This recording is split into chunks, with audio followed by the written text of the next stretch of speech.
कैसे गए रसखान? रसखान को सुंदर रूप देखने का शौक था। एक परिवार था दिल्ली में, उसके छोटे से बालक को रोज ले जाता रसखान, क्योंकि एक तो मुगलों का साम्राज्य, ऊपर से रसखान सेनापति था मुगल का, इसलिए डर के मारे घर के लोग बेचारे कुछ नहीं कहते, रोज अपने बालक को तैयार करके खड़ा कर देते कि रसखान लेने आएगा। रसखान तो बालक को लेके चला जाता, माता पिता रोते ही रहते कि हमारा बालक सुरक्षित वापस आ जाए। और शाम को आते आते रसखान वापस करता कुछ नहीं, बस वो बालक को ले जाके एकांत में उसको बैठा के देखता रहता था, कितना सुंदर खुदा ने तुमको बनाया, केवल रूप देखता था। तो एक वृंदावन से आचार्य गए और आचार्य ने रसखान को कहा कि इस बालक पर तुम इतने कुर्बान हुए जा रहे हो, इतने फिदा हुए जा रहे हो, इससे सुंदर बालक दिखा दूं तो? रसखान बोला, मैं आधी मूंछ रखूंगा, इससे सुंदर बालक नहीं हो सकता। तभी उन रसिक के पास ठाकुर जी का, लड्डू गोपाल जी का एक सुंदर चित्र था, किसी चित्रकार ने बहुत सुंदर बनाया था। तब फोटोज तो खिंचते नहीं थे, चित्रकारी होती थी। और वो चित्र निकाल करके जैसे ही रसखान को दिखाया, रसखान ने तुरंत चित्र पकड़ लिया। बोले, कौन है ये? बोले, मैंने कहा था ना, तुम जिस रूप पर मोहित होते हो उसका अति सुंदर रूप है ये। रसखान तो देखने लगा, आहा, नेत्रों की आकृति तो देखो कितनी सुंदर। अरे केश ऐसे ही हैं क्या वास्तव में इस बालक के? इतने घुंघराले, इतने रेशमी। अरे इसके हाथ भुजाएं तो देखो, इसके चरण कमल तो देखो, इसका वक्ष तो देखो, इसकी ग्रीवा तो देखो।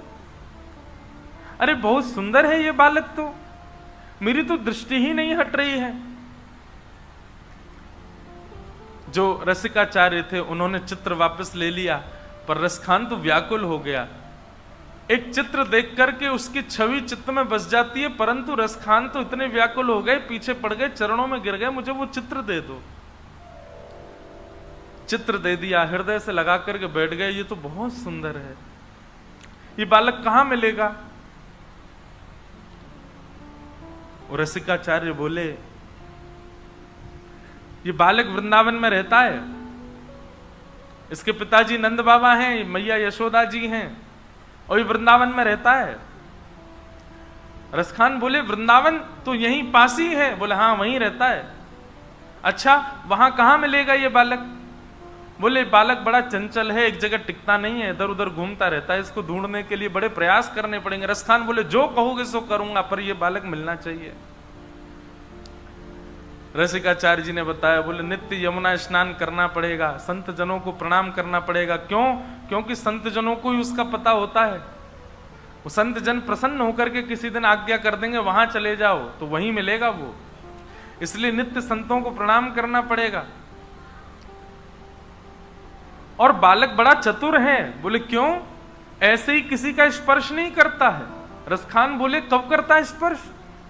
बोले, पहले देखता है कि गले में कंठी माला होगी, सिर पर उर्दपुंड होगा, मुख में गुरु मंत्र होगा, चित्त में उसका स्वरूप विद्यमान होगा, तभी स्पर्श करता है। रसखान बोले, मैं सब कर लूंगा, तिलक लगा लूंगा, गले में कंठी माला पहन लूंगा, सब कुछ करूंगा, पर मुझे इस बालक से मिलाओ। रसिकाचार्यों ने नियम बता दी। और रसखान वृंदावन में कोई भक्ति करने नहीं आए थे। रसखान वो वृंदावन में तो उस बालक से मिलने आए थे। बस बालक किस कारण से मिलेगा, किस उपाय से मिलेगा, वो सारे उपाय मैं करूंगा। और उन्हीं उपायों में भक्ति करते करते करते करते करते करते भक्त राज बन गए श्री रसखान।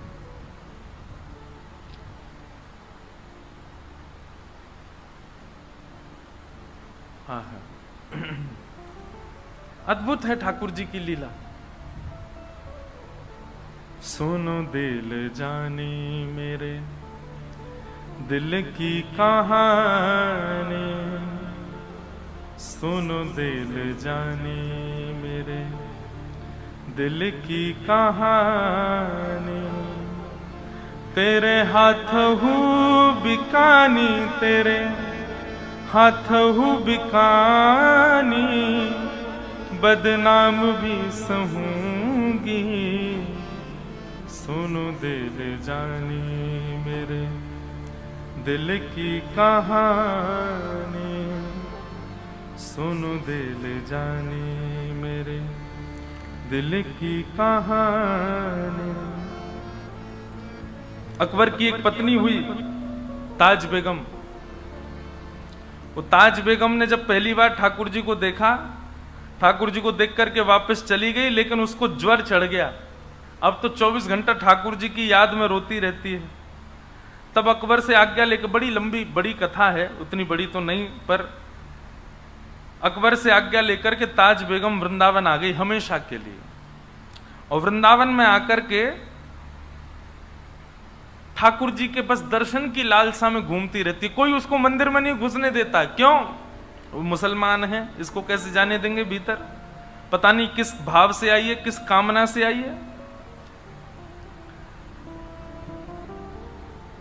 दर दर भटकती और यही पद गाती थी। ये ताज बेगम का ही पद है।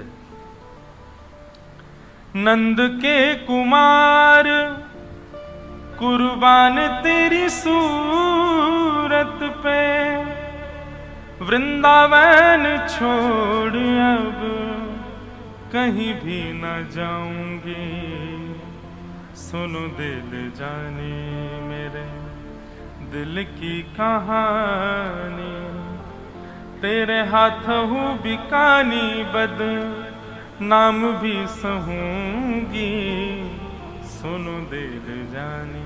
ताज बेगम के चरित्र में ऐसा वर्णन आता है कि ताज बेगम को मंदिर नहीं जाने देते थे, तो मंदिर से दर्शन करके आने वाले लोगों से ताज बेगम पूछती थी, आज कैसा श्रृंगार किया है, कैसा रूप बनाया ठाकुर जी ने, कैसे वस्त्र पहने, कैसे पोशाक पहने। एक बात सुनो, मैं बहुत सत्य घटना बताऊं। मंदिर में जाने से पहले 4-5 बातें सोच के जाया करो। आज ठाकुर जी की पोशाक ऐसे रंग की होनी चाहिए, आज ठाकुर जी की गले की माला ऐसी होनी चाहिए, आज ठाकुर जी के मत्स्याकृत, मयूराकृत या फिर मकराकृत कुंडल होने चाहिए। मत्स्याकृत मतलब हो गए मछली के आकार के, मयूराकृत हो गए मयूर के आकार के, और मकराकृत हो गए मगरमच्छ के आकार के। और कुछ नहीं तो केवल मोतियों के कुंडल होंगे। मन में पहले से सोच लो, अपने चित्त में एक छवि ठाकुर जी की बना करके फिर मंदिर में जाओ, और फिर भीतर जाकर के मैचिंग करना कि मैंने जो जो सोचा उसमें से कुछ मैच हुआ कि नहीं। और जैसे ही आपको मैचिंग दिखेगी ना, 2 लोग संग लेके जाना, क्योंकि अनकॉन्शियस हो जाओगे, फिर बेहोशी आ जाएगी आपको। एक भी चीज यदि मिल गई तो, और जब मिलता हुआ दिख जाए ना, जो विचार किया वैसा श्रृंगार दिख जाए, तो बस प्रसन्न हो जाना कि मेरी भक्ति स्वीकार हो रही है, ठाकुर जी स्वीकार कर रहे हैं। एक प्रसंग है, मैंने 1-2 बार सुनाया कथा में। हमारे गिरधर लाल जी कल पधारे थे कथा में। आप श्री का प्रथम जन्मोत्सव हम लोगों ने मनाया नाथद्वार में, और इस बार ठाकुर जी का 5म जन्मोत्सव भी नाथद्वारा में ही है। ठाकुर जी का प्रथम जन्मोत्सव नाथद्वारा में हुआ, 2य जन्मोत्सव पंढरपुर में होना था, पर कोविड के कारण वृंदावन में हुआ। 3य जन्मोत्सव जगन्नाथपुरी में होना था, पर कोविड के कारण वो भी वृंदावन में हुआ। और 4th जन्मोत्सव ठाकुर जी का अयोध्या जी में हुआ, और फिर अब की बार 5वां उत्सव ठाकुर जी का द्वारिका में हुआ। अब 6वां उत्सव है ठाकुर जी का, हमारे गिरधर लाल जी का श्री नाथद्वार में। आप लोग भी आइएगा। 11 से 17 जनवरी ठाकुर जी का हर वर्ष 11 से 17 जनवरी अलग अलग जगह पर उत्सव होता है। और देखो जगह पता कैसे डिसाइड होती है, अंतिम दिन 4 पर्ची डाली जाती हैं 4 जगहों की, उसमें से एक पर्ची उठेगी, जहां का नाम आता अगला उत्सव वहीं होता है। तो इस बार 4 पर्ची डाली थी, और 4 पर्चियों में था तिरुपति बालाजी, गुरुवायूर, नाथद्वार और श्री गोवर्धन वृंदावन अपने ब्रज में। तो जब पर्ची उठी तो आया नाथ द्वारा, श्रीनाथ द्वारा। तो 11 से 17 जनवरी वहां होगा उत्सव। तो प्रथम उत्सव जब ठाकुर जी का हुआ, हमारे लाल जी जब 1 साल के भये, तो कितनी सत्य घटना, बहुत ध्यान से सुनना। तो वहां कथा का नियम होता है, 9 बजे कथा शुरू होती है, 12 साढ़े 12 बजे तक कथा चलती है लाल जी के उत्सव में, और शाम को उत्सव होते हैं। तो सुबह सुबह उठ करके मैं ठाकुर जी का श्रृंगार आदि करके बढ़िया उनको तैयार करके बंगला सजा करके, सर्दियों का समय होता है तो पुष्प के बंगले नहीं बनते ठाकुर जी के, हठरी बनती है, हठरी ठाकुर जी को धराई जाती है।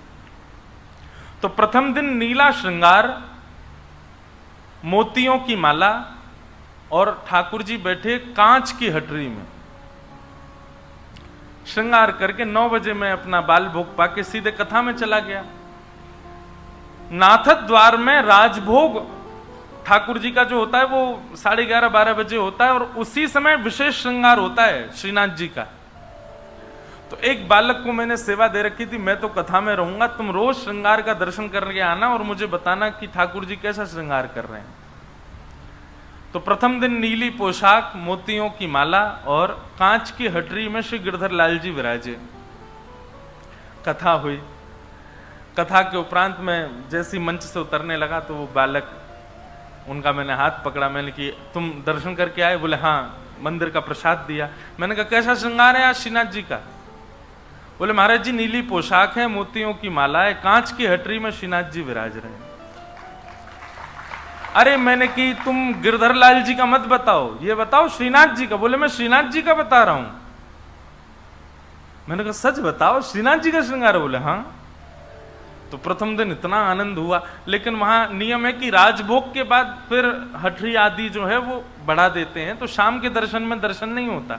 मैं शाम को जाता था तब ठाकुर जी सहज भाव से मिलते थे। मैंने कहा लाल जी बड़ी कृपा करी, आज तो आपने हमारी सेवा स्वीकार कर ली है।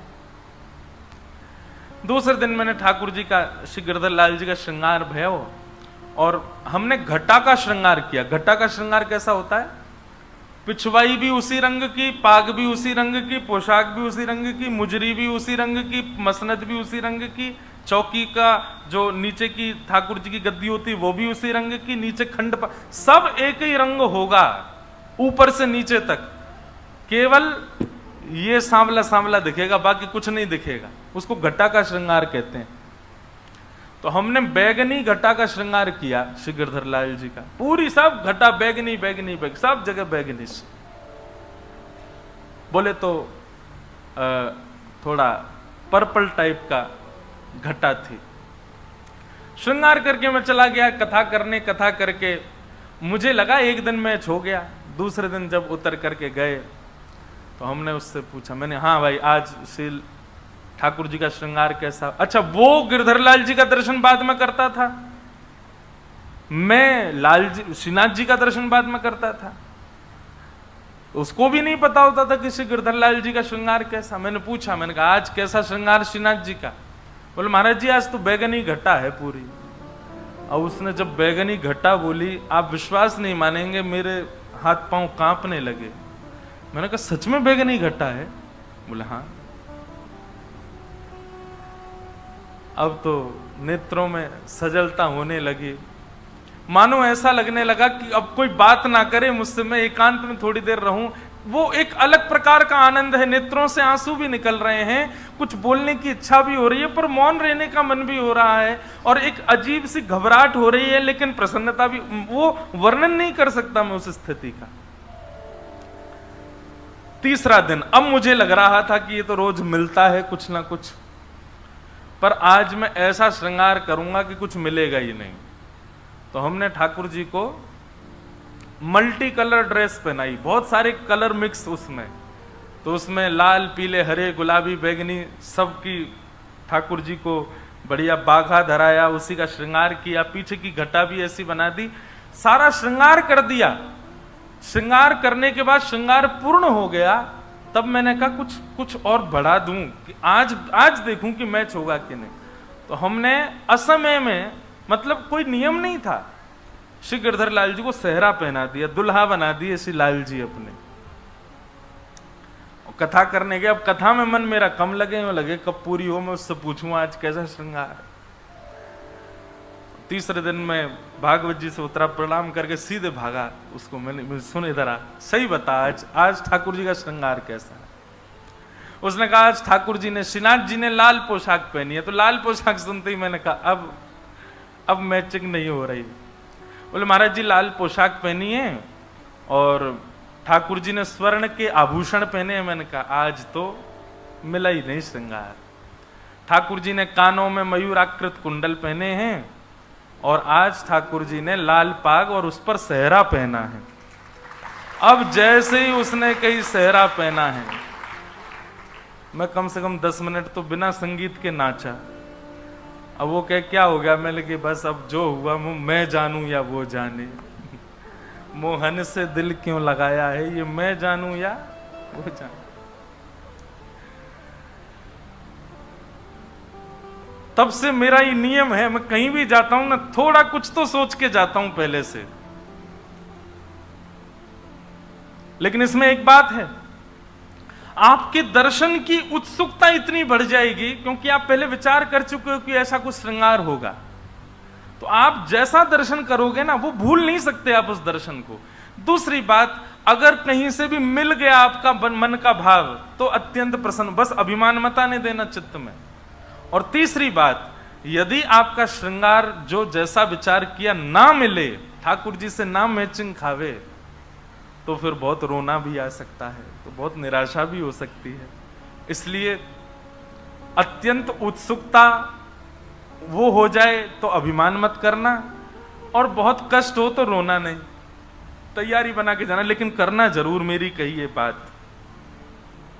और ये पता, सब जगह कुछ ना कुछ किया करो। अपने गुरुदेव से मिलने जाओ तो मन में विचार करो, आज अगर गुरु जी ने ऐसा कुछ किया तो समझ जाऊंगा कि मुझसे प्रसन्न है। कई लोग हैं वो हमारी कथा सुनते हैं और कथा लाइव ही सुन रहे हैं अपने घर बैठ के, वहीं से सोचते हैं आज महाराज जी ने अगर हमारा नाम बोल दिया मंच से कथा कहते कहते। फिर एक कोई मुझे मिले तो बोले महाराज जी हम पहले ही सोच के बैठे थे, आप आज आपने ऐसा बोला तो हम समझ जाएंगे ठाकुर जी प्रसन्न है, और आपने तुरंत ही बोल दिया। मैंने कहा भाई मैं मुझे कोई पता नहीं चली थी कि तुम सोच रहे हो, ये तो ठाकुर जी बुलवाते। पर इस प्रकार का स्वीकारीकरण आपकी भक्ति की पुष्टता को प्रमाणित करता है। ताज बेगम वो मंदिर नहीं जा पाती है, पर नित्य आने वाले दर्शनार्थियों से पूछती है कि श्रृंगार कैसा है ठाकुर जी का, और जैसा जैसा लोग वर्णन करते हैं वैसी छवि अपने चित्त में बनाती है। ये करते करते ताज बेगम को महीनों बीत गए। वो रोज सुन सुन करके ठाकुर जी की छवि चित्त में बनाती है और उस वहीं दर्शन करती है। एक दिन ताज बेगम ने सोचा, हर बार तो मैं सबसे सुनती हूं, आज मैं खुद ही श्रृंगार करती हूं और फिर पूछूंगी। तो आज ताज बेगम ने अपने हृदय के ठाकुर जी का खुद ही श्रृंगार किया। ऐसी पोशाक है, ऐसी माला है, ऐसी पाग है, ऐसे कानों के कुंडल हैं। अब वो जब गई, ये प्रेरणा मैंने ताज बेगम से ली, तो वो गई और जाकर के मंदिर के बाहर खड़ी हो गई, अंदर तो जाती नहीं है। तो जैसे निकल कर क्या उनसे पूछती है आज ठाकुर जी का श्रृंगार कैसा। बोले आज तो ठाकुर जी ने लाल पोशाक पहनी है, स्वर्ण के आभूषण पहने हैं, ऐसी पाग पहनी है, यहाँ पर थोड़ी पर हीरा लटका है, नथ बेसर पहनी है। अब ताज बेगम रोवे सो रोवे, क्यों? क्योंकि उसने अपने हृदय में भी ऐसे ही ठाकुर जी का श्रृंगार किया। स्थिति ये हो गई ताज बेगम की, अब ताज बेगम जो सोचती है ठाकुर जी वैसा ही श्रृंगार करते हैं भीतर, उसको भीतर जाने की आवश्यकता नहीं है। ताज बेगम को प्रवेश करने की आवश्यकता नहीं मंदिर में, वो जानती है कि आज ठाकुर जी का ऐसा श्रृंगार होगा। अब तो यह स्थिति हो गई कि ताज बेगम यदि सोच ले कि ऐसा नहीं ऐसे होंगे ठाकुर जी, तो वैसे ही बनेंगे आज ठाकुर जी भीतर। पुजारी जी और कुछ कर ही नहीं सकते, उससे बाहर जा ही नहीं सकते। यही स्थिति सूरदास जी की। सूरदास जी महाराज रोज वर्णन कर देते हैं ठाकुर जी के श्रृंगार का। एक दिन गोसाई जी ने कहा कि ये तुक्का मार देते हैं, इनको दिखता तो है नहीं, आंख तो है नहीं इनकी, इनको कैसे पता ठाकुर जी कैसे बने। तो ठाकुर जी को एक कौपीन पहना दी, गले में मोतियों की माला पहना दी, और कुछ पहना ही नहीं। आज ठाकुर जी निर्वस्त्र खड़े कर दिए। सूरदास जी से बोले अब बताओ ठाकुर जी कैसे लग रहे हैं। बोले पीतांबरी बोल देना ये तो सामान्य बात है, ठाकुर जी पीतांबरी पहनते ही हैं। सिर पर पाग बोल देना, कभी मुकुट बोल देना, ये तो सामान्य बात है, क्योंकि पाग और मुकुट के अलावा कुछ पहनते नहीं है। आज बताए सूरदास क्या पहना है ठाकुर जी ने, क्योंकि सूरदास ठाकुर जी तो आज निर्वस्त्र खड़े हैं, नेत्र है नहीं सूरदास जी के। जैसे ही कपाट खुले श्रीनाथ जी के, सूरदास जी पहले तो मुंह पे हाथ धर के खूब हंसे। गोसाई जी बोले क्या हो गया, आज कैसे लग रहे हैं ठाकुर जी? आज तो बहुत प्यारे लग रहे हैं। बताओ तो सूरदास कैसे लग रहे हैं? नेत्र नहीं है सूरदास जी के।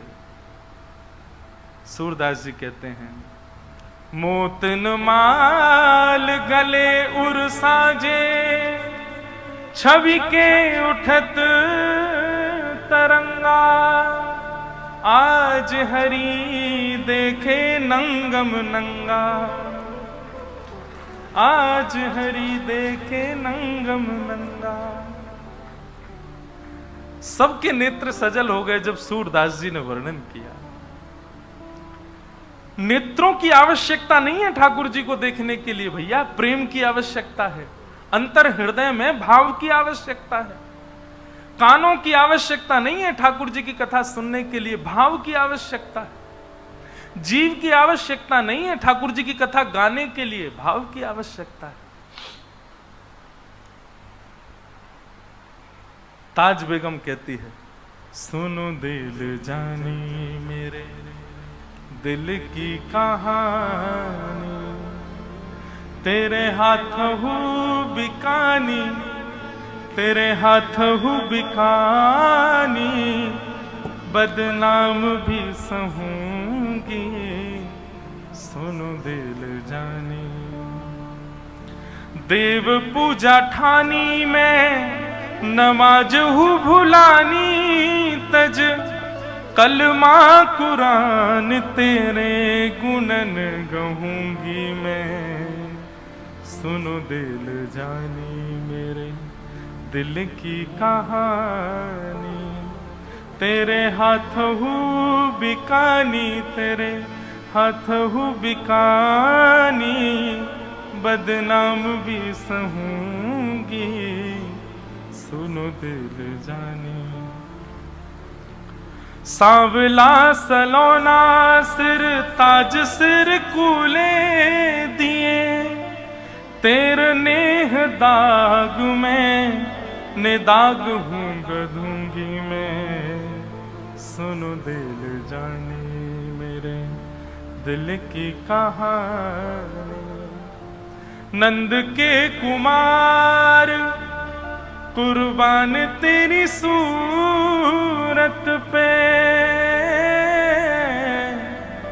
नंद के कुमार कुर्बान तेरी सूरत पे, हो तो मुगलानी हिंदुआनी हो रहूंगी मैं, सुनो गुल जानी मेरे दिल की कहानी, तेरे हाथ हूँ बिकानी, तेरे हाथ हूँ बिकानी, बदनाम भी सहूंगी, सुनो दिल जानी। ये प्रसंग क्यों सुनाया मैंने कि वही ताज बेगम जब वृंदावन जाती है तो उसको भीतर मंदिर में जाने की आवश्यकता नहीं है, वो केवल वृंदावन को भजती है और वृंदावन की कृपा से ठाकुर जी मंदिर के बाहर तक दर्शन दे देते हैं उसको, बाहर नहीं अंतस्थ में। और वृंदावन जब कृपा करता है ना बंधुओं, तब वृंदावन की कृपा से आपको साधन की आवश्यकता नहीं होती।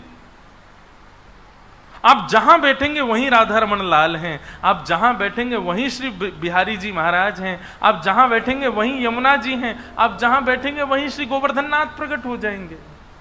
ये वृंदावन कृपा करके प्रदान करता है, ये अन्य में सामर्थ्य नहीं है कृपा करने की।